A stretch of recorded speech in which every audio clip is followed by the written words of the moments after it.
My name is Daniel Reznik, and this is the Getting Out of the Way podcast, where we will be integrating the psychedelic experience. Just so you know, we're going to edit this accordingly, right? So if there's any aspect of it that you would like to strike from the record from being published, we'll have that opportunity. The idea is, for integration, the whole idea is we want to be kind of free. We want to be open and expressive. And so sometimes these recordings don't allow for that. We don't want that to get in the way. The integration comes first. Everything else is secondary. And why are we recording this? Why are we publishing this? So that others could benefit from our dialogue, because we're gonna talk about this human condition that we all share. And if something can be unlocked for myself or for you in this conversation, we owe it to our community to really kind of help them out in this way and give them a head start, so they don't necessarily have to go the pathway we did, because that pathway we pursue is quite uncomfortable at most times, and I'm sure you understand this. But who am I talking to? Who do we have on the line here today with us? Go by the name Meir Kalmanson, also known as Meir Kay. I've been leaning more into Meir Kalmanson these days, just the new space that I'm in. And today I'm reaching out to connect around the idea of, or not the idea, to discuss and integrate. Recently we've done a ceremony, and here to chat more about that, see what comes through, and open to the divine dialogue that we get to have.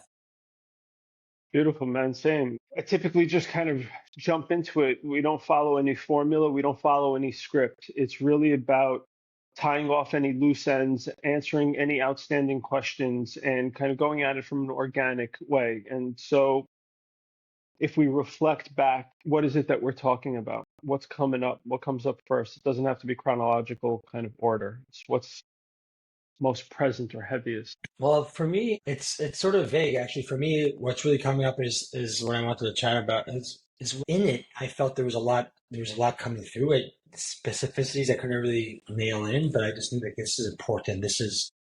Something's happening here. And I know the medicine, I know the integration signed me for the next couple days, weeks, months.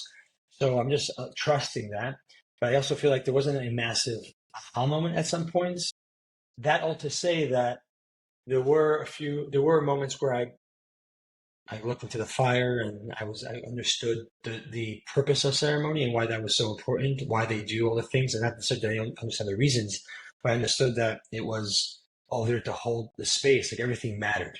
Everything mattered. So I started to see and pay attention a little bit more and understand that's why the drums are, that's why the fire is created in that sort of way.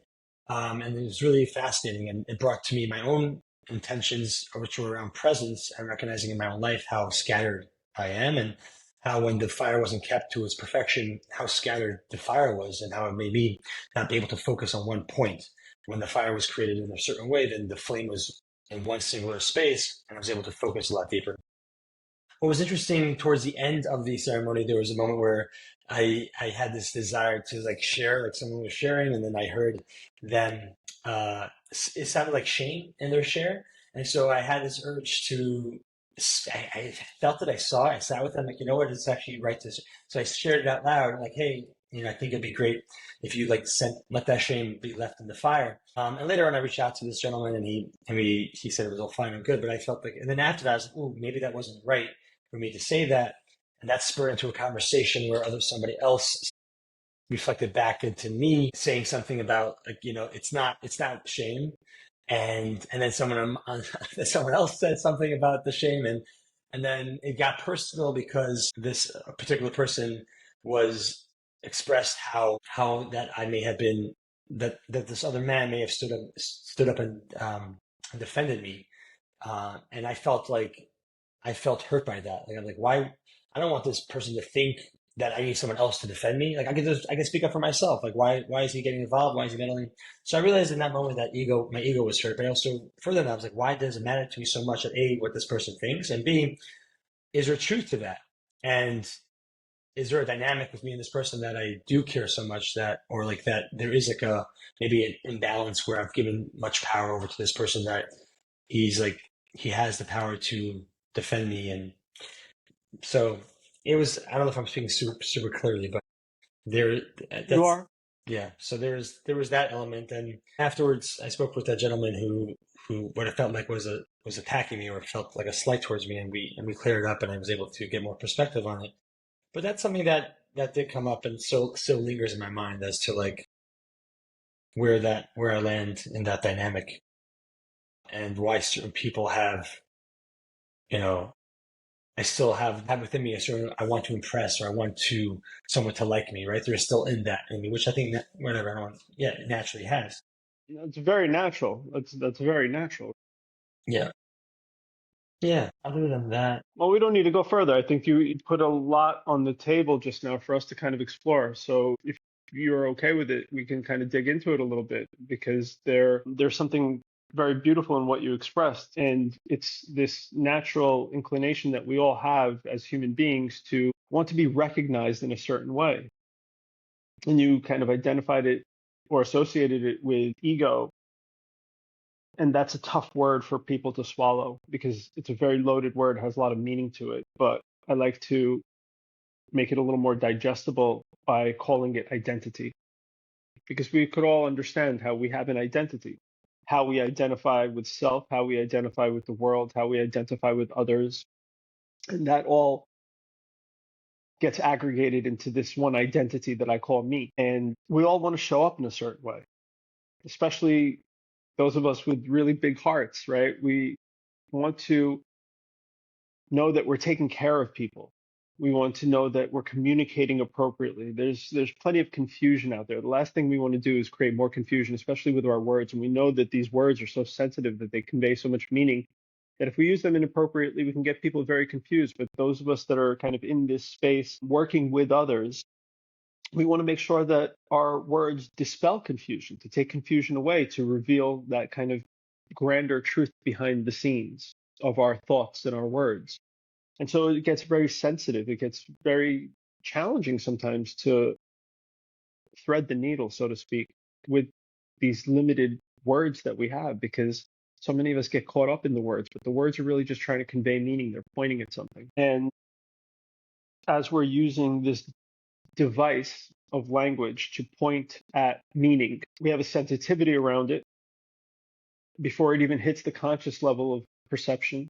It's operating on the subconscious level. We just want to be really kind of sensitive to it. And so when we put it out there, even though in the moment it might come very naturally and from a place of purity without any judgment, we express ourselves the way it feels appropriate in that moment. And then the mind starts thinking right away. How was I received? Did that come across right? Wait, what was that response? Let me interpret that response. And then we just get caught up in the stuff in the head and all of the thoughts around that one pure little beautiful expression. And that gets really challenging because once the mind activates, it runs, right? And it starts to make mincemeat of one perhaps natural and pure exchange, and it turns into something that it's not. And so coming back to that place in which we have judgment, because when I want to be received a certain way, right, that's a form of judgment. I'm not necessarily using judgment to the negative, even though it has that negative kind of connotation to it. I want to be received a certain way when I show up on the scene, when I act, when I speak, and that's really outside of my control, right? It's like I have no clue how I'm going to be received. All I have the capacity to do is express myself truthfully and honestly with an open heart, and I let it go. The way the world responds to that is none of my business. We are responsible for our actions. The world is responsible for outcomes. And if we could just know our role, I think it frees us up a little bit. Because the way those words were received by all the people sitting around was very different for every individual there. It's very subjective. One person hears beauty, one person hears shame, one person hears defense. Everyone's receiving it based on their level of programming, based on their perspective from where they're standing at that moment. And I have no clue how they're going to respond because I don't have insight into where they are in that moment, nor am I trying to influence how they receive me. Because that's, again, not within my control. And to the degree that it is, it might be me interfering in their experience. So I don't want to do that. So the idea is I'm coming from a place of openness and purity, and how the world's going to respond is how the world's going to respond based on how it needs to, based on its purview, meaning that Mother Nature has a much higher perspective than my separate intellect. And I have to trust that she's doing her job appropriately for everyone. And then I let go. I'm able to let go, knowing that, hey, it's not within my control, nor is it for me to control if it were. It's not appropriate. And my job is to just be free and open and expressive. And it's very freeing for me to do that, because I understand that, man, how the world receives me is none of my business. I'm not in charge of outcomes. She is. And so she's going to do what she needs to do to effectuate the proper stimuli within each of those individuals to have their own aha moment. But for all of us, we have to be kind of like introspective to allow that aha moment to happen. Otherwise, we're kind of constantly pointing to the outside world and getting caught up in the outside world, saying it's his problem, it's her problem. She said it this way, he could have done it that way. And then we get caught up in all the mishigas of the hall of mirrors that we find ourselves in. Everything's going to look very differently, and we're not going to make any sense out of any of it. And if we can make sense, we're going to be missing a greater kind of picture, so to speak, because we're just chopping it up into this little bite-sized piece that is comprehensible and understandable for us. And that's not the thing. That's like a small little part of the thing. And so kind of what are we saying here? We're saying that, hey, man, we have to be free and open to express ourselves honestly from that place of purity, and then we have to disconnect. We have to disconnect from outcomes and let Mother Nature do her thing and trust that she's doing a great job based on her beautiful, beautiful perspective, which is way above ours. And in that way, we let go of judgment. We don't judge others, and we don't have that judgment wash back onto us. Right? How's the saying go? Judge not, lest ye be judged. That's the whole idea. Because once judgment springs up, it works both ways, in and out. It's just an open pathway of judgment, and it cuts both ways, right? Everything has two poles here. All matter has two poles. And so there's no place for it. There's no place for judgment. But I recognize that I'm letting it spring up. I'm letting it spring up by thinking beyond my expression. I don't know that I need to think beyond the expression. The expression happens. Whatever happens, happens. The fire's going to blow this way, the fire's going to blow that way. None of my business. So we're here to kind of, experience and then let go, experience, let go. We're not trying to create accumulations around understanding, because we may never understand at all. Mm-hmm. And if we start managing ourselves for some type of outcome, to be received a certain way or to be heard a certain way, then we're not living in our authentic self. Now we're putting a role out there for people. And if we're role playing with others, they're going to role play with us because they're not getting the genuine thing. And then we're just going to get caught up meeting in mind. And that has nothing to do with heart. Right. So, we have to be kind of cautious with this, in my opinion. I think we have to be cautious to not play roles and to kind of to drop it, especially when we're working with others. That might be true, but there's this like fine line between being open and natural and honest and playing this role of who I think I am and how I need to show up on the scene. Because as soon as we bring that role to the table, to the interaction, we're creating a distance. And in that distance, in that opposition, there's a limitation on how much healing could happen. And we can explore that, but I want to get your feedback. Yeah, thank you for sharing. Yeah, I suppose there is that all that dialogue was shooting off, right? Getting the response and making what it makes sense for me. And even what you said before earlier about this gentleman sharing, everybody around that circle heard maybe something different. May have heard shame, may have been, accountability. Someone may have heard, just a deeper reflection. Maybe, who knows? But like everybody's filtering it through their own experience, which makes sense. But I also wonder though, like, where is the discernment between like noticing what is our own prejudgment or projection, but also in the space of holding space and guiding people, right? There is a certain level of intuition. When we hear someone, if we're coaching someone, I'm coaching someone, they're, if they're coming to me for some guidance or for some coaching, there's a level of trusting within myself and intuition to know, like, yes, that sounds like shame. Let me share that with them. Like, or like there's guilt. I'm hearing guilt, or I'm hearing disappointment. And it's not necessarily a projection. It's what I'm hearing. So I guess where's like that? Where would you say is that space and level of trusting that, or reverberating back to somebody as a feedback loop, or just not listening into that? Or deciding if it's your own thing. That's a beautiful question. To a degree, it's all our own thing, and it's all a projection on one level.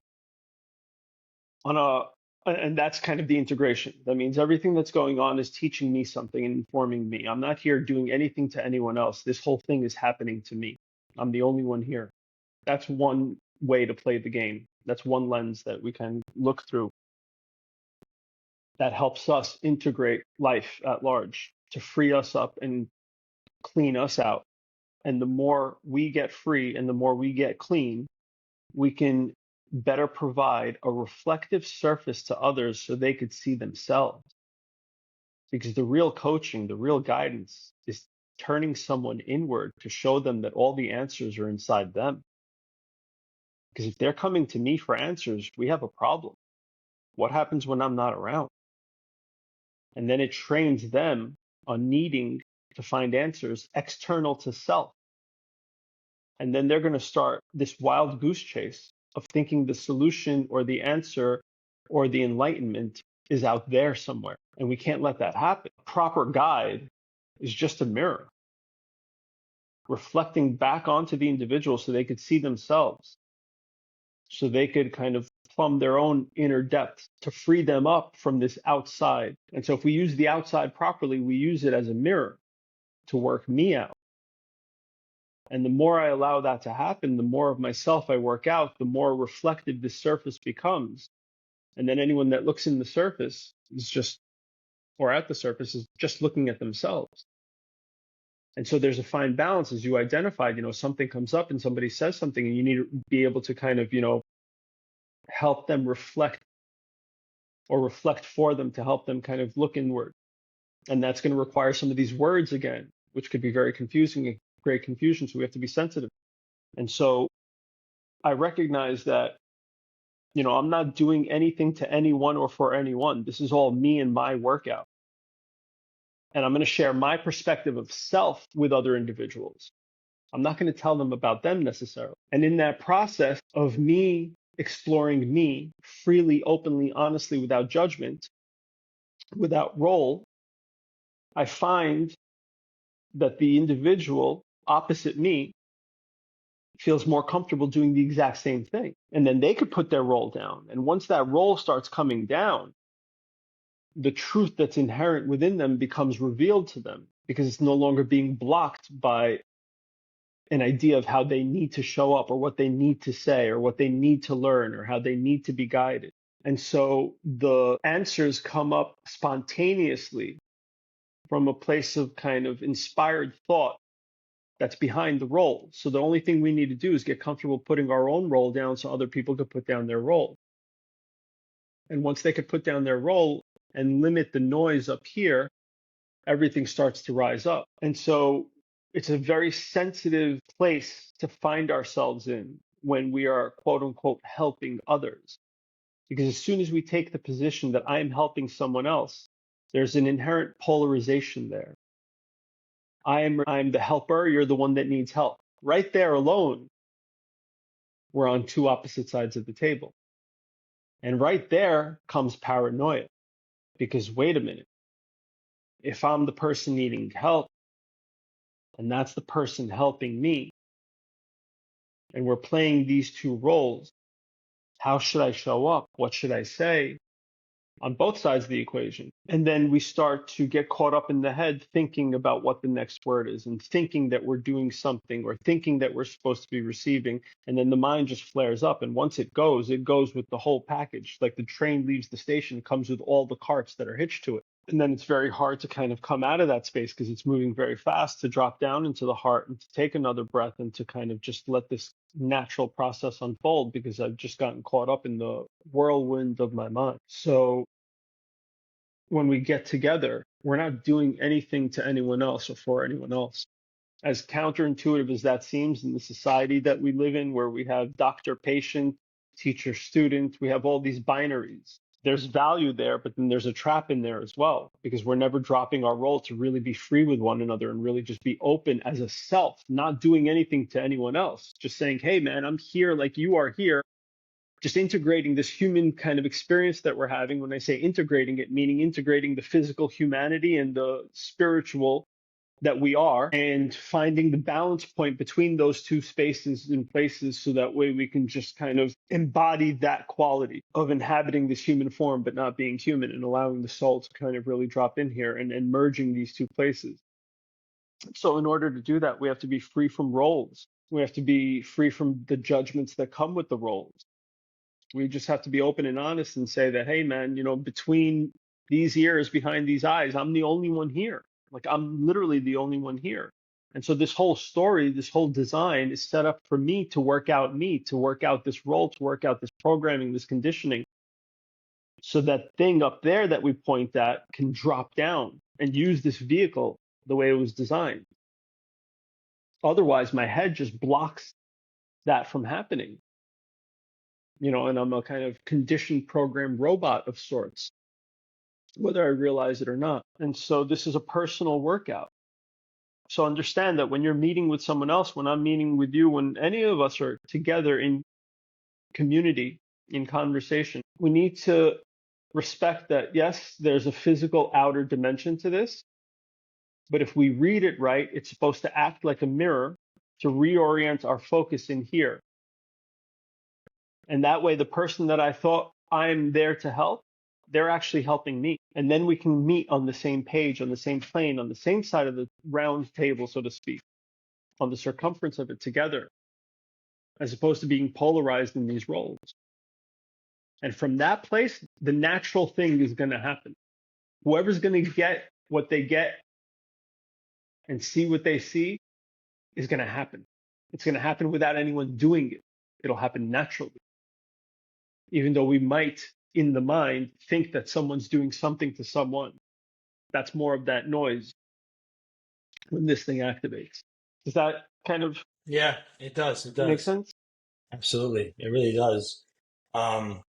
Yeah, that landed very much so. So thank you for that. Yeah, just noticing that. Yeah, I mean, it is. I mean, this whole ceremony came at a really great time. As these past few weeks and months, I've been just taking more awareness around the mind games that I've been having. I never really saw myself. I never really connected to I mean, I understood it in my mind, but I never really saw how it was affecting my way of being and my presence, about how much chatter there was. And I suppose I just entered a new phase of my inner work, where I get to now meditate and start noticing a lot more and realizing how distracted, even when I'm doing something, how distracted my mind is, and how often I may fall into thought or analyzation or fantasy, and then come back here, and like this tug of war that takes place. And I'm, taking more and more time. And the peace ceremony was definitely a lot of, you talk about the warrior mind and sitting up straight and focusing on the fire, and then noticing what comes up. So it was a really incredible act of meditation. I have my own meditation practice these days now in the mornings. But I suppose I'm wondering, before I go to something else, like, do you have any other way, any ideas? Right now I'm doing 10, 15 minutes in the morning meditation, trying to notice, put blockages around my phone. When I'm working, I'm doing one thing. But I suppose, are there any other active meditation or ways to combat or to strengthen the muscle to stay more present day to day in life? Absolutely. Absolutely. This is fun. Don't engage in combat. It takes two to tango, right? So the idea is, you don't want to energize that which you're looking to allow to dissipate, meaning you're always present. You have no choice about it. No matter where you find yourself, here and now, right? And at the same time, the thoughts are happening. The only question is what I'm paying attention to. If you try to use the mind to beat the mind, you're just energizing the mind. It's a trick that the ego uses just to get us to engage in battle. thinking that you're going to silence it is silly. It's never going to happen. The idea is the brain makes thoughts. It's an organ. It's responsible for making thoughts, like the heart is responsible to beat. I can't will my heart to stop. Why am I trying to will my brain to stop? The idea is let it do its thing, but you just don't have to pay attention. In that way, you're not energizing it. Otherwise, you will find yourself in combat and battle, and you used a lot of these kind of engaging words when you describe, right, this condition. Don't engage. Like you could pay attention, meaning our awareness is fluid. We can be aware of anything that we want. Right now, if you and I choose, we could bring our awareness, let's say, to our feet. I could describe, okay, my left foot feels kind of sweaty right now. It's leaning up against this shoe. I can describe all of these conditions that I'm feeling in my foot. I could bring my awareness to my lungs. I could notice the contraction and expansion. I could notice my heartbeat. I could notice my thoughts. We have this beautiful mansion, lots of rooms. You can hang out anywhere you want. It doesn't mean the activity in the other room isn't happening. It means you're just not present for it. And in that way, there's no battle. There's no energizing that area that I'm pointing at. It's going to unwind naturally if I'm not giving it more energy. I always compare it to these little wind-up toys that the kids play with. Like this little car, you wind it up, it has a spring inside, and you build up all that inertia by winding it up. You put it down, and the car magically moves around. And if you let it do its thing, it'll unwind, it'll come to a stop. But if I keep winding it up, it'll keep happening. It'll keep moving around. And so the idea is the mind is much like that little wind-up car. It'll naturally just unwind and become still, as long as I'm not busy winding it up. And the way to let it unwind is, again, to not wind it up, meaning I don't necessarily have to hang out there all the time. It's happening and it's fine, and I can use it for some productive ends, for some practical means.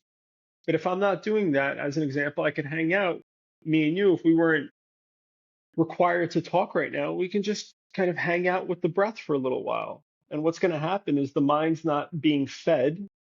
And so in the beginning, it might be very chatty because it was wound up, because we're hanging out there now using dialogue and kind of meeting in this plane. And so let it do its thing. Just let it do its thing. Don't engage in combat. Hang out anywhere you want. Pay attention to the bottom of your feet as you walk for a walking meditation. Pay attention to the lungs. Pay attention to the heart, any organ, any physical process, and just let it do its thing. But don't come and use it against itself. It'll never work. It's a form of winding up. So you don't need any practice necessarily to do that, because again, you're already hanging out. You're already very present. The mind isn't. The mind's running around. So what do you want to pay attention to? There are the aspects of self that are present and locked in and just following a very kind of harmonious rhythm. And there's this thing that's like a tornado. And with the tornado, the closer you get to it, what happens? You get wrapped up in it. And then it has control over you. So like these storm chasers, they take gorgeous photos of tornadoes and storms and these just really dangerous phenomena. But what do you notice? They do it at a distance. They know not to get too close. So they'll go at the storm, but they will never get too close. They'll find a safe distance where they could recognize it from afar without getting sucked up by it. And that's the way we need to kind of engage with the mind. We could observe it, but if you get a little too close, next thing you know, it has you. And when a tornado has you, it's not up to you when you get out of it. The tornado will release you when it's good and ready. We're totally kind of, right? We're consumed by it. So the mind's very much like that, observe it from a safe distance, but don't get too close. You'll know when it's time to use it.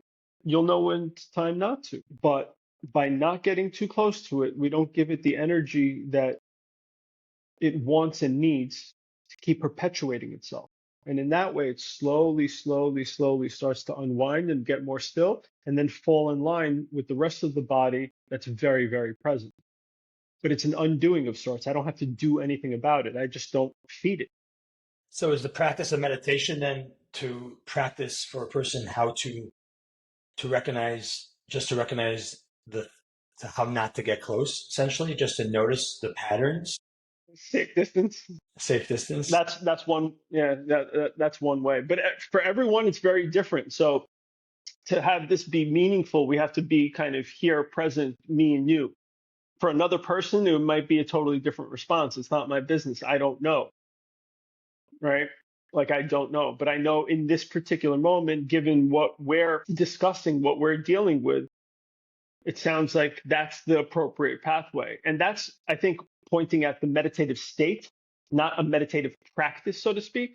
You know, some people think meditation is like, the formal meditation, sit in lotus posture, palms up. That's a meditative tool to bring us closer to the meditative state. The meditative state is our default mode, our default condition. It's always here and now. It's always going down. It's always still. It's always present. That's who and what we are. That's where we dwell, except when we get caught up in these weather patterns in the mind. You understand? So we use tools to get us closer to that state of being that we never ever left from. And for everybody, there are different tools to use. So I guess what we're pointing at is the state. And we're saying in this particular instance, for you and I at this moment, on this day, at this time, safe distance seems like the solution. Don't engage with it. Recognize it. Just don't engage. Let it unwind. Just not right. Does that hit? Does that make sense? It does. It does. I know this, and yet I'm still going to ask this for myself partially, and also for myself. I was going to say partially for the listener too, but Please. For me, I have two questions. I was like, let me hide behind the listener. No, I'm also curious to hear your perspective on this too. Before I go to one other thing, it was when you say unwind, right? It's hard for me to, like, as I'm in this practice now, of just noticing more, right? The thoughts activate an emotion. Emotions usually activate an action. I react on the emotion, but it's hard once thoughts. It's so quick, the stimulus. Like the thought comes in, let's say fear, then I feel it in my solar plexus. So by then would you say, wrapped up already in the thought and the emotion? Like, how do I slow down that stimulus, that emotion between the thought? If that makes sense. Like, I feel like it's one and go. Like the thought comes in, boom, I feel it in my body already. It's like, it's so tied in. That's it. Notice it. This is not a doing. There's nothing you're going to do here. This is an undoing of sorts. So the idea is when I'm checked in and I'm present, thought arises. I get to respond accordingly. If I'm not present, if I'm just dwelling in the mind, thought arises and then it comes down, drops down, as you said, and creates this feeling. And now I'm caught in the feeling, which was ushered in by the thought. Now I'm reacting. I'm not responding anymore. I've already gotten caught. Yes, I was already wrapped up because I wasn't present enough to allow the thought to dissipate. It took a step further. It materialized into feeling. And then from feeling, there will come other thought, there will come action, but it's all reactivity at that point. So the idea is, it doesn't matter where I notice it. I just have to be present, aware, and just notice it. And you don't have to judge it. If you judge it and say, shit, this happened, it wasn't supposed to happen, you're just back in thought all over again, and you're in a cycle of reactivity now. So let's say I get caught off guard. A thought comes up. I'm not present. I'm in my head. And all of a sudden, it starts to manifest this feeling. And before it follows that whole kind of daisy chain that we talked about, I, at some point, just have to take a breath, become present, and recognize what's going on. As soon as I recognize it, I can respond. Instead of getting caught by the tornado and getting thrown around with it and being reactive to it, I could just respond accordingly and say, okay, cool. That happened. I don't need to think it away because that's another thought. I just need to be aware. And if I could be aware without judgment, without more thoughts, guess what's going to happen? It's going to dissipate. because it's built on nothingness anyway. It was built on a thought, and thoughts are coming and going, 60,000 thoughts on average per human being per day, one replacing the other over and over again. Some of them are a little stickier. Some of them we grab onto for various reasons. But if we just become present and recognize that at some point in that daisy chain, it'll dissipate because we're not going to allow it to move on. We're not going to react. Does that make sense? It does. Sure, we could dig into that more. Unless you want to. Don't judge it, is what I'm saying. Don't create. Yeah. I mean, it's up to you. I mean, I like it feels all right for me, Yeah. but it's kind of. Yeah, no, I do. I think it's a good, right. It's just noticing it and also not judging it, like, which I think that automatically Be happens. okay, I felt right, that accept again, it. and then like I get caught up. It's like, cool, okay, I felt it again. I felt the emotion, I felt the anxiety, I felt the fear. It's okay. Tie it back to the thought, realizing that and it's just this, And then just take a breath. It's a game, right? It's just a game. And it's easy to get caught up in games. They're very captivating. We, in fact, enter into games to be captivated. And so there's a different way to play the game. And the word acceptance is a very powerful word because acceptance circumvents judgment. If I accept something for the way it is, there's no judgment about it. There's no next thought. I'm just saying, okay, it is the way it is, and that's fine. And the next moment and the next thought, it's all going to be different anyway. So I guess my question to you now is, what's the difference between intuition and thought? Like, how do you know if you're being led by something that's grounded in reality, that's real for you, or it's a fear-based thought, or it's an anxiety thought, or it's something that's not going to really be serve you? Yeah. I was about to answer my own question, but I want to hear it because, yeah. It's better if you do. You don't want to hear it from me because it's going to hit much harder and much deeper when you uncover it yourself as opposed to someone giving you something. Because if I give it to you, you're going to have to measure my words. You're going to have to define them. You're going to have to think. If it springs up in you, it's so natural. It's already sitting on your heart. It just gets integrated instantly. That's more powerful. That's why we just offer each other reflective surfaces. Right. Well, the answer that came through is the breath, is somatic, slow down.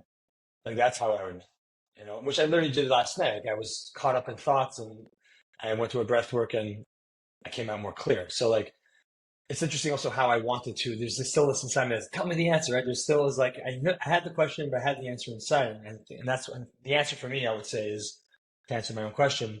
There's no difference between what a thought, fear-based anxiety thought is and what my intuition is saying, or what my higher self is speaking, is to really slow down and create some space and get quiet. Amen.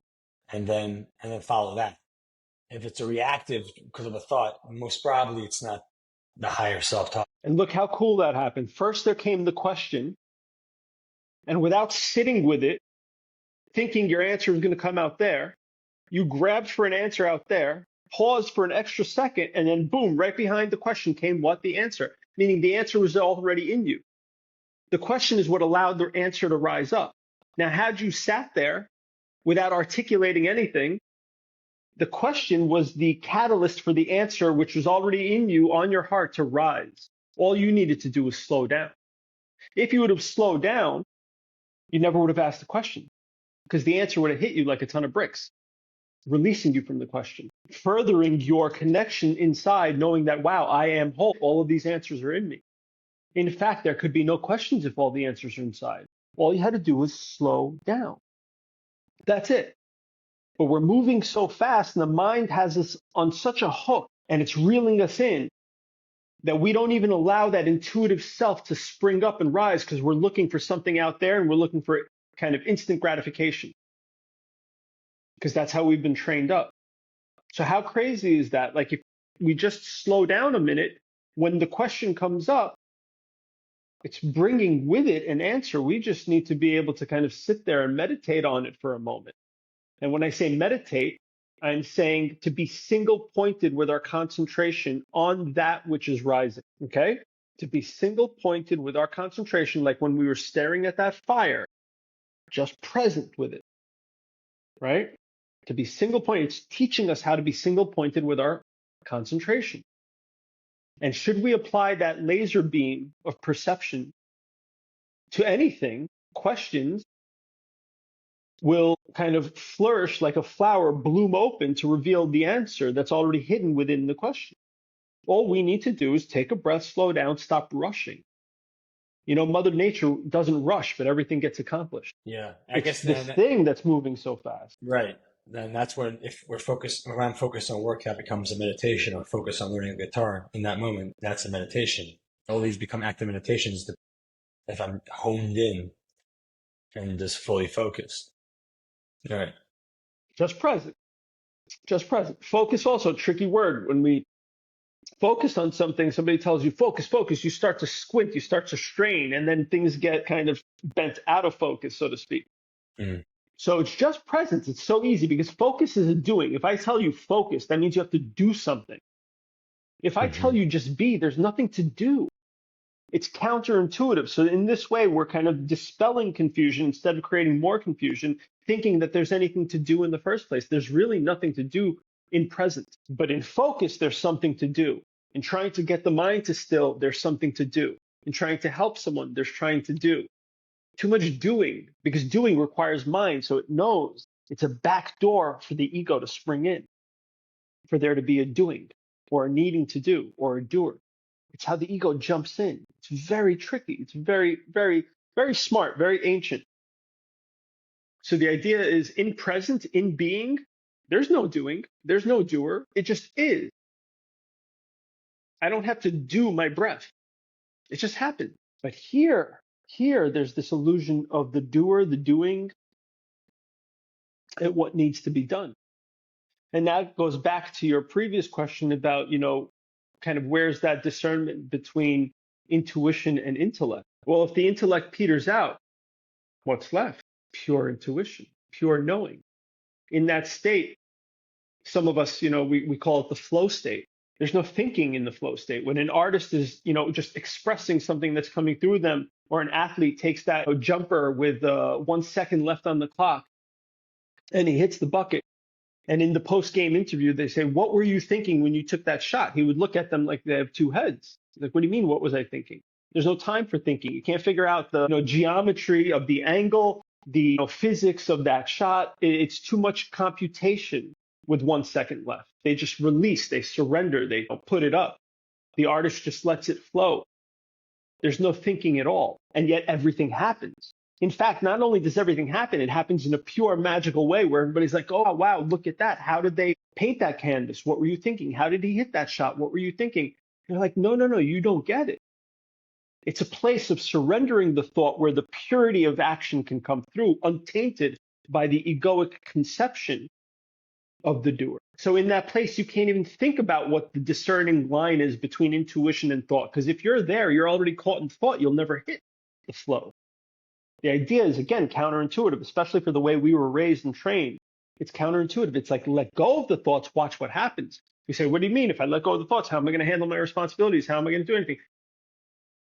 When the athlete let go of the thoughts, he hit the bucket. It doesn't negate action. It allows action to be pure. And when pure action manifests, it's magical, absolute magic. So it's letting go, brother. It's letting go and just being in presence and that's where it's at. If I'm thinking about it, I'm already too close to the tornado. Gotcha. Yeah. That's good. Thank you. I'm noticing that this is a little separate from what we were talking about, but it's hard for me, and I do, but it's hard for me to keep eye contact with people in the outside world. I know that the eyes are window to the soul, and perhaps now that I'm just maybe vibrating at a different level with post-ceremony, like it's really hard to engage with people because looking to them, seeing them, there's so much, and maybe they're just mirrors of my own my own pain inside. But it's like there's so much energy, and I wonder, and maybe that the larger question is because I also do hold space for a lot or witness people in a lot of space to not to absorb all that energy, not to eat. There's a word that's used in these spaces, like not to eat up or not to, when someone's purging, don't look at them. So in this day and age, we get to look at each other. There's a lot of beauty in each other in the world too. So how to not to eat up or how to, maybe you want to explain more what that means, but not get caught up in the pain of the world and helps and create space so we don't take it on. This is a good one, man. This is a good one. Thank you. This is a good one. All right. How do we approach this? So yeah, the eyes, like you said, the eyes are the windows to the soul. We meet there. We open. What happens is, first of all, it creates a level of vulnerability, which is very uncomfortable for people. Because when we're engaged in that way, gazing into one another's eyes, there's transparency there. We could almost feel that the other person is looking into our soul. And so right away, there's aspects of self that we don't necessarily accept and judge. And we don't want to see it. We don't want them seeing it. So right away, we try to kind of oppress it. And right away, the gaze goes away. So the idea is, if we can play that exercise out, it'll bring up within us everything that we need to see. Remember, like we said, it becomes a mirror for me to see me. And it's a very direct mirror, these eyes of ours. And so whatever's coming up needs to be kind of dealt with, just like in ceremony. What happens when stuff is coming up in ceremony, right? You got to deal with it. There's no running away. Now, you can try to run away and you're going to spend a lot of energy running, but eventually you're going to peter out of energy and, Mother Nature's going to win. And so what does ceremony teach us? Hey, accept. Whatever's going to come up is going to come up, and you need to be able to face it down. You need to be able to kind of go through it, not away from it. And so to go through it, the first step is it has to rise up. Once it rises up, now you accept it and say, wow, this is an aspect of me that I've been harboring and suppressing that needs to be given space to pass. And the only way it could pass is if it first comes up.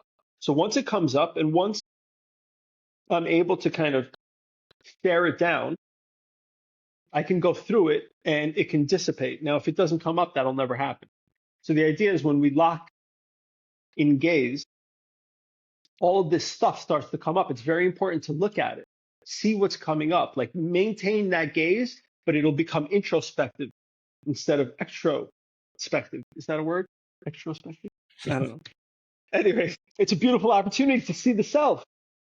Because all the discomfort, why is there discomfort? Well, there must be discomfort in me. There's an aspect of me that I'm judging, that I'm ashamed of, that I'm suppressing. Thank God it's coming up in this passive way, so to speak, as opposed to me having to eat some medicine and have an uncomfortable experience for 4 or 5 hours.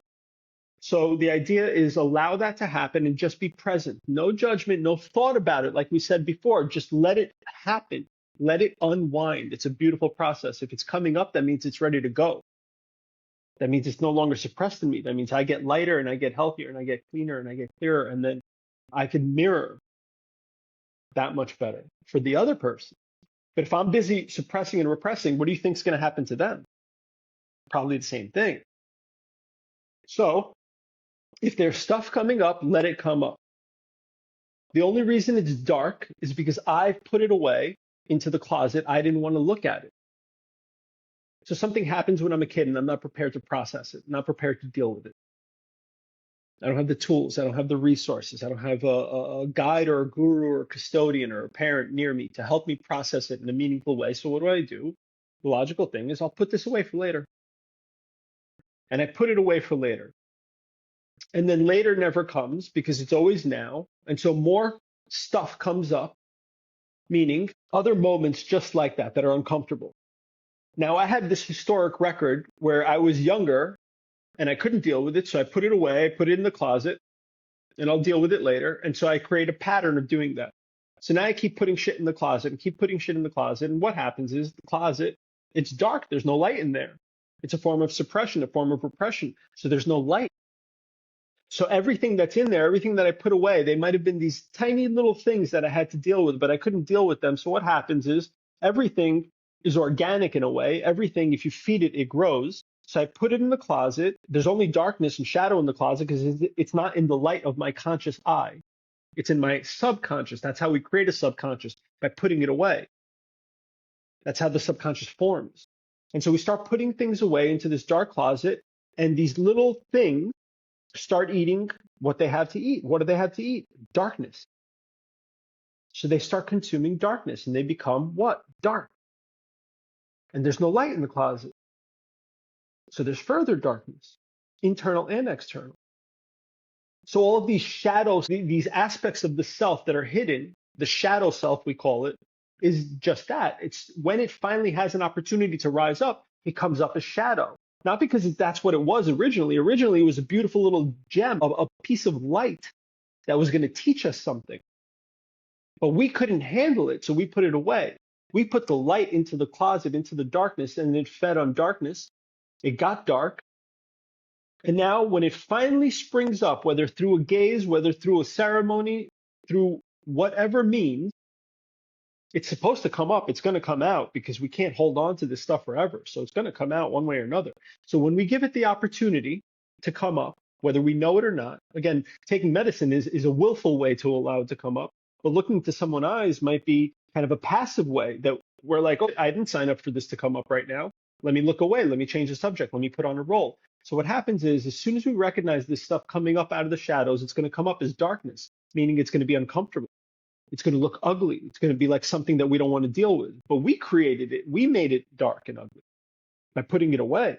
So now finally it's coming up to teach us the lesson it was trying to teach us, 30 years ago or whatever it was. Our job is to let it rise up out of the depth of the shadow of the unconsciousness and bring our consciousness, which is light, to the shadow. What happens when you turn a light on in a dark place? It illuminates it. Shadow cannot exist where there is light. Shadow is the absence of light, right?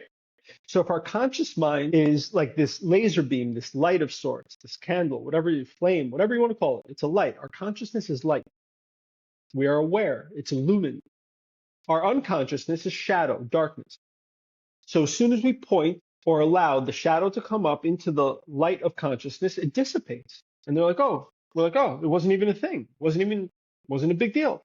All I had to do was get over my fear of letting it rise up because it was rising up as something ugly and dark. But I made that happen. That wasn't its original intention or quality or essence. I did that. And so we let it rise up. We face it down. The shadow gets obliterated as a result of being in the light. We're lighter, we're cleaner. And what happens is there's less for something to stick to.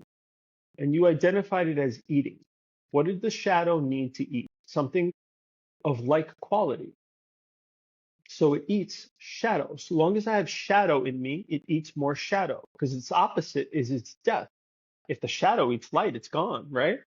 So how does the shadow survive? It needs to eat a corresponding food. And so when someone releases shadow and darkness, it binds to me, meaning I eat it, as you put it, only if I have shadow, something that eats that food. You understand? I don't eat meat. If you offer me meat right now, I won't eat it. Does this make sense? Yeah. Yeah. Yeah. So if I have shadow in me, when someone releases shadow, I'm naturally going to eat it. Not by choice, but by having stuff repressed in my subconscious in that darkness. And if I know I'm going to be engaging with people that have light and shadow, the last thing I want is something that eats shadow because I'll get full on shadow. Mm-hmm. And my shadow will become bigger and stronger. And it'll be harder to deal with when the moment arises. So what are we saying? We're saying if we can bring the light of our consciousness to that place where we buried everything, we obliterate it. When it no longer exists, there's no binding quality for another shadow to be consumed in here or to be eaten. Does that make sense? Yeah. So I don't have to worry about them. It puts it back on me. It's always back on me. It's always integration. It's always kind of self-reflection. It's always happening in here because the way I perceive the world is all in here. And so in that way, the work is to clean ourselves out, which supports that first point of becoming a shiny reflective surface that has no image or impression of its own. And so I'm constantly cleaning myself out, using all the tools at my disposal so that there's no shadow, and then I don't have to worry about anyone else's stuff sticking to me. But if and when it does, I have to recognize that there's a corresponding quality in me that matches up with what they're putting out there for it to bind. And then again, it identifies my work. So I think I'm there for someone else. Meanwhile, they're showing me what I'm holding on to, which is the illusion of helping others. You could never help another. You can help yourself. God will take care of everybody else. And it doesn't turn us into pacifists. It doesn't force us into non-engagement. It actually is quite the opposite. It makes us impeccable warriors. Yeah, that's really great. Thank you for that specific. Because, I suppose there's that Will I ever be totally clean? I don't think so. I'm always, I'm human. I'm always. You are now. No, that's the thing. You are now, but I don't think so. So wish granted. Do you see what you just did there? It's very sensitive. You have to understand. We're sitting under this beautiful, great wishing tree, and I'm not even joking. Like, it's that sensitive. Thoughts manifest. So you said, I'll never be clean. I think, boom, right there. That's it. You just did it to yourself. No reason. I don't need to think that. You don't need to think that. Just be. Why don't you be and find out without the thoughts? Let's see what happens. You might recognize you're already here and now. Because then the game is like, if I don't say that, then I come off being egotistical of like, what do you mean? You're perfect? You know what I mean? Like, that's what I'm assuming. So that's. No one's telling you to say anything. No one's telling you to say anything. It just shows us how active that mind is and how funny and tricky the game is that it creates. Do I want to engage with it? Do I want to play that game? Sometimes. Maybe not now, though. Maybe I played that game many times where I already know the kind of conclusion, and I'm like, oh, I'm good. I don't need to play again. But sometimes I get caught. It's very tricky. But again, when it happens, okay, cool. It just showed me where I'm still holding on. It showed me what I'm kind of holding on to in that subconscious of mine. So in that way, it's a beautiful workout. In that way, it's a gift. It's not a detriment. So the last thing I'm going to do is judge it. Yeah, I can walk this sort of with judgment. Yeah, knowing that I am clean, and long behold, if something does come up, then beautiful. I get to deal with it in the moment, but I don't necessarily have to perpetuate. And you get to get cleaner, right? And you get to get cleaner. So it's you know how the saying is like win some, lose some. It's a win some, learn some. That's the way kind of I read it somewhere where it really made sense. It's win some, learn some. There's no lose. There's no lose. Like, you're beautiful, you're perfect, you're clear right where you are, right here, right now. This is perfection. This is it. And if it's not, it's an opportunity just to get further and further and deeper into that space, which means it is, and it is, and it is, and it's deeper, and it's deeper, and it's more revelation, it's more light, it's more. And in that way, you're off to the races, man. Like, in that way, that's, self-realization on steroids. You just have to switch the perspective ever so slightly and be careful with the self-talk. Great. You want to play with something else? You got time? Yeah, a little bit more time, sure. Intention. You remember our conversation about intention? Yes. We have to slow down to hold intention. When we're caught up in the busyness of life, something mundane like washing hands or engaging in conversation with someone or folding laundry. When we're busy and caught up in life, these are activities that we do while we're usually thinking about something else, not the activity, meaning we're not fully present. Like, body's here, but mind's somewhere else. And that's not very harmonious. And if the soul, which is kind of like hanging out up here as an example, wants to drop into this vessel so it can more, let's say, appropriately function on this plane because it's not a physical thing, right? Then we need to have a pathway for that to happen. Now, here's the mind, here's the body, here's the soul.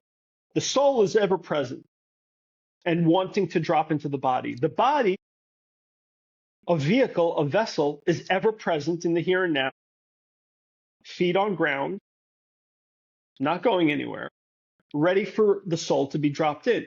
But this thing is constantly spinning like a tornado. Past ideas, future ideas, always somewhere else, judgment, thought, him, her, this, 60 to 80,000 thoughts, as we said. So the mind's constantly spinning. So if we were looking at this as 3 pipes, so to speak, for the water to run down smoothly and efficiently, the pipes have to be in alignment. The pipe of the body is always here. The pipe of the soul is always here. But this pipe keeps going this way. In that lack of alignment, the soul cannot drop down. When this thing slows down, there is a natural alignment between the 3. There's this harmonious pathway which allows the thing to happen efficiently and the way it was designed to happen. So when we're doing these seemingly mundane life functions, washing hands, laundry, conversations, as we said, because the mind's not present, that process can't go down and we're not fully checked in. And then there's question between what's intuition, what's intellect. And then there's the possibility for confusion and the possibility for shadow and the possibility for all of that other stuff that we're trying to let unwind. We started this by touching on intention. What are we talking about? We're saying it's very hard to hold an intention when I'm here in body, but the mind is elsewhere.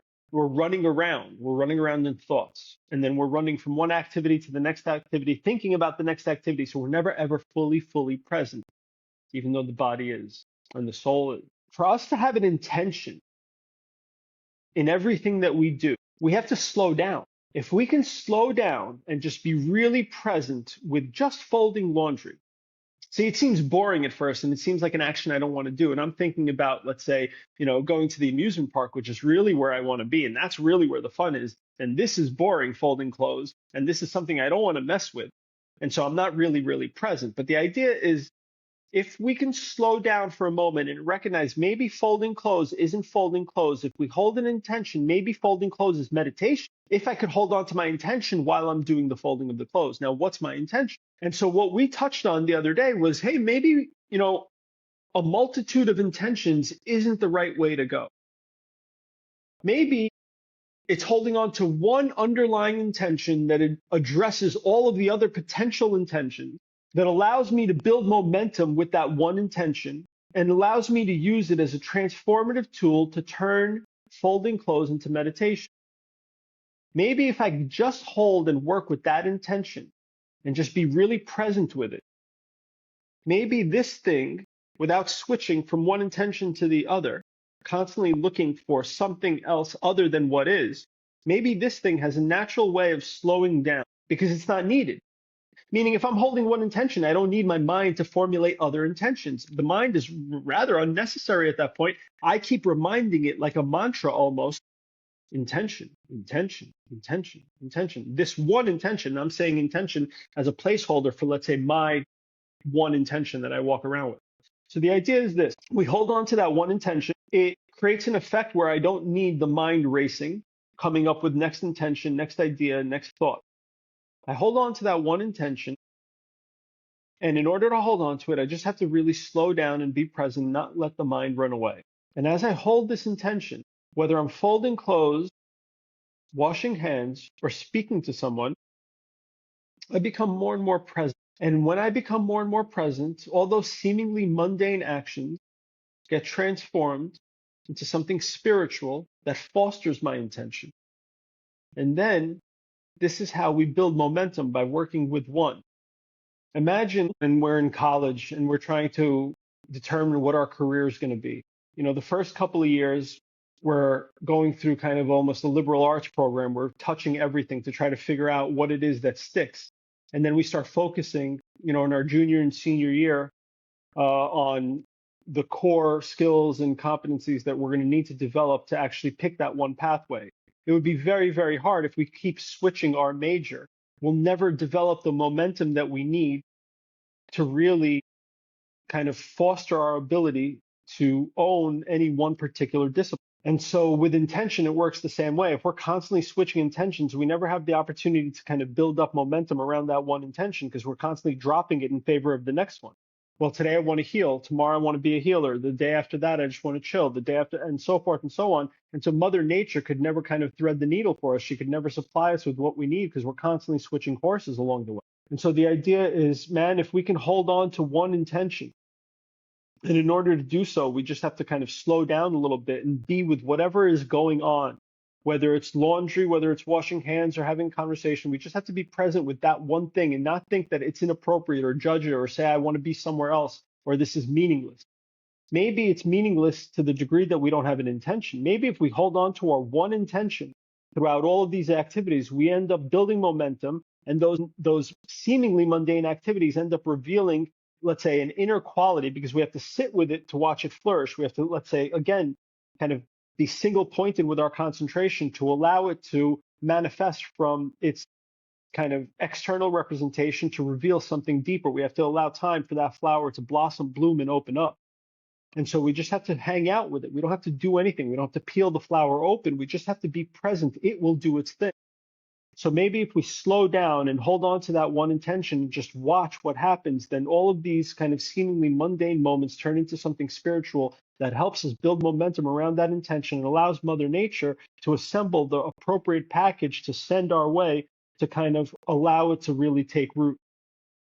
And so I think it's really important as we talk about intention around ceremony. And when I say ceremony, the ceremony of life, maybe if we hold on to one underlying intention and just remind ourselves of it, we allow the mind to stop racing around looking for better, bigger, stronger, faster, other. And maybe that helps us to allow it space to unwind, furthering our ability to be present, getting this thing to slow down so this thing up here could drop down into this thing down here and create this kind of, which is the integration between body and soul, so we can toe that balanced point moving forward. So in order to hold on to one intention, we just need to be present. We need to slow down, stop switching course, and then things get transformed very, very quickly because we're single pointed with our concentration.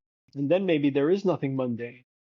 Maybe then everything becomes very spiritual as a workout of sorts, helping us to open up. And when we open up, all that stuff that's repressed, what happens? It gets to rise up and pass finally. And maybe we're running around because we don't want it to come up because it's dark and it's heavy and we don't want to deal with it. But by doing so, we create a binding agent for other people's shadow to bind with ours. And in that way, we eat. Guess what? We don't eat unwillingly. We eat willingly because we're hungry. And the aspect of us that's hungry is our shadow. That's the last thing I want to feed. Mm. And the only reason it exists is because we allow it to by running around and not letting it rise up. And that's what happens when we become present and still. Everything that's inside starts to come up. That's what happens when we engage and lock and, engage with one another. They are the window to the soul. And some aspects of self are yucky, seemingly yucky to us, so we don't want it to rise up. And so therefore, we don't want to look at another person because we see ourselves in an unflinching fashion that we're uncomfortable with. And typically, I have to fed medicine to be willing to let this stuff rise up. So of course, in the kind of day-to-day when I'm not forced into submission, of course I create blocks and I don't want it to rise up. Of course I don't want to look at people in the eye because I'll see myself and I don't want to see myself. Because in there are aspects of self that I judge, that I don't accept, that I deem to be unworthy and yucky. Yes. Yeah, I do recall that. Coming in, like, what's my intention? I have 2 or 3, and you said, let's plant that seed. Plant the seed and water that seed continuously, and that will grow. Because I had many branches of many intentions that could all lead to one particular space. And I was able to get to that seed of an intention by slowing down, like giving it some thought instead of coming in all buzzy. Oh my God, the ceremony, energy. But that was really a good reminder. And it's a good reminder for me to remind myself of that. That's how life becomes ceremony. When I slow down, when everything becomes intentionalized, ceremony, like you said, the laundry or getting my car fixed the other day, annoying. It's like I wasn't planning for this, but I had to stop at the mechanic, and then it's like pushing me back an hour or two.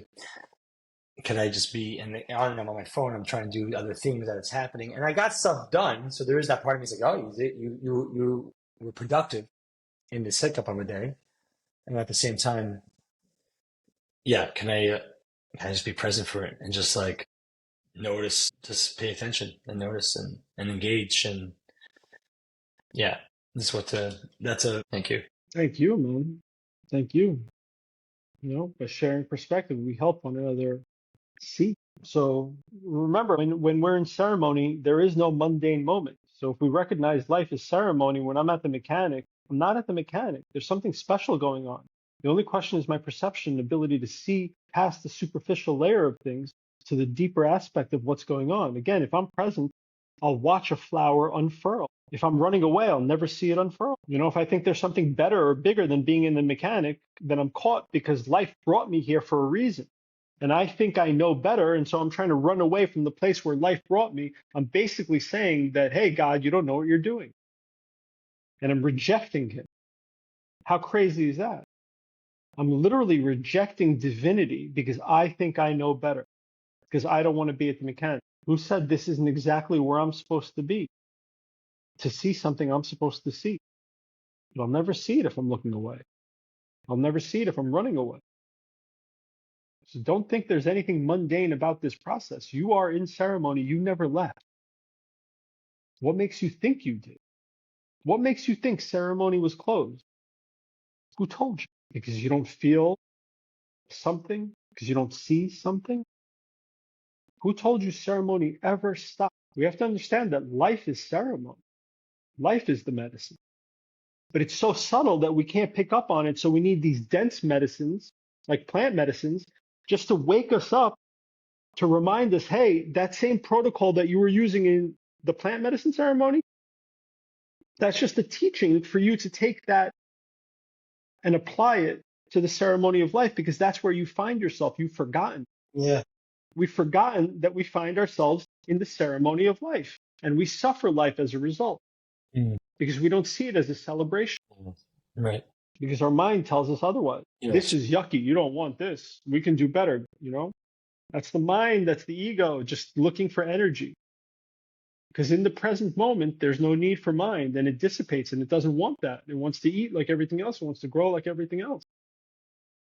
And I don't think it's appropriate, so I don't want to give it food. In that way, there's nowhere to run. There's nowhere to hide. It's always here and now, and it's always ceremony. And my job is just to be and allow and accept, be grateful.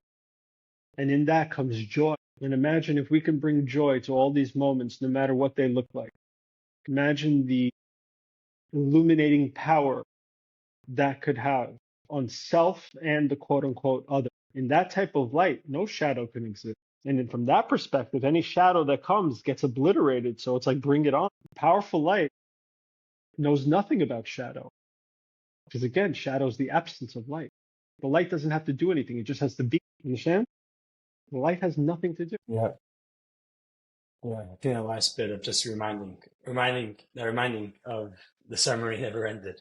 I was saying life is ceremony, but the way you said it was like, yeah, who said that ceremony never ended? Like it was all part of it. And like there's the whole idea of going back to life, going back to routine. And it's all continuous. And that's, I guess, I say, perhaps I can see why people want to escape, like they want to take something, like get out of this head, like get me out of, put me into a scenario, go to a festival, go to some sort of space where everything's altered and it's just not this, whatever this is. And and that could be very daunting. But as you mentioned, as I get more grounded in all the chaos of life, as I get grounded and knowing, reminding of being present in all things, then this space, this being, isn't as frightening. It's actually joyful to be in, and there's no escape, any desire to escape, wanting to escape. If it's all beautiful, there's a garden inside, and we get to tend. Oh, beautiful. All right. Why do we want to escape? Because we deem it inappropriate or less than, which is again a mental construct of judgment. How crazy. Like how crazy this mind is, how tricky it is. Very dangerous. Powerful, powerful tool, as they say, terrible master. We are in a state of disharmony. Yeah, man. Hey, man. Thank you, man. Thank you for being here with me, man, and helping remind me. Appreciate you. Thank you. Any last thoughts? Are we feeling good? Yeah. Well, you tell me. Like, how do we feel? Is there anything, any tension, anything going on that is kind of bringing our awareness or attention to it?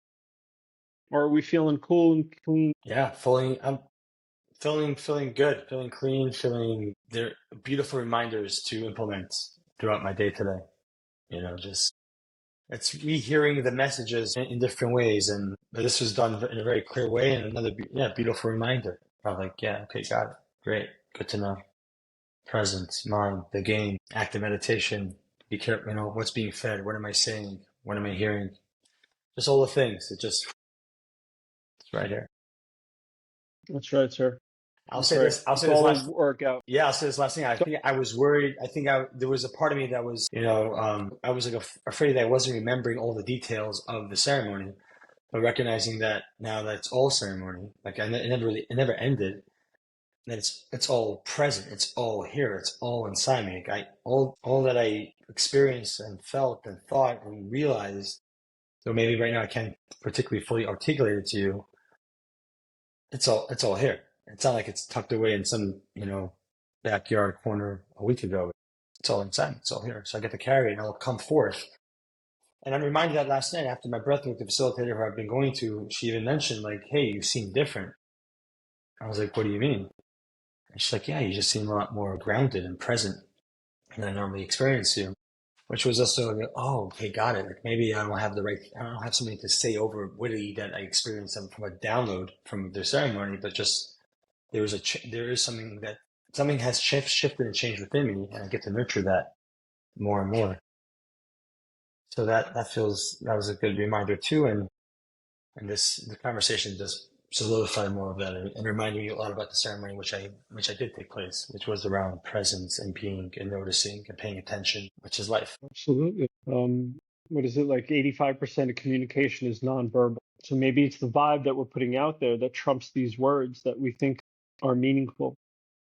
Maybe just hanging out, being present has a greater value for self and for other than any word. That's not good for the mind. The mind doesn't like that idea. But for the soul, maybe not. Maybe that's all that's necessary. Awesome. Thank you, brother. Good to see you. A pleasure. Pleasure. I look forward to nothing. It's all here. Yeah, man. I appreciate you. Appreciate your wisdom. Yeah, exactly. To be continued. Yeah, keep vibrating. Thank you, brother. Thanks for the insight. Thanks for your time, your wisdom.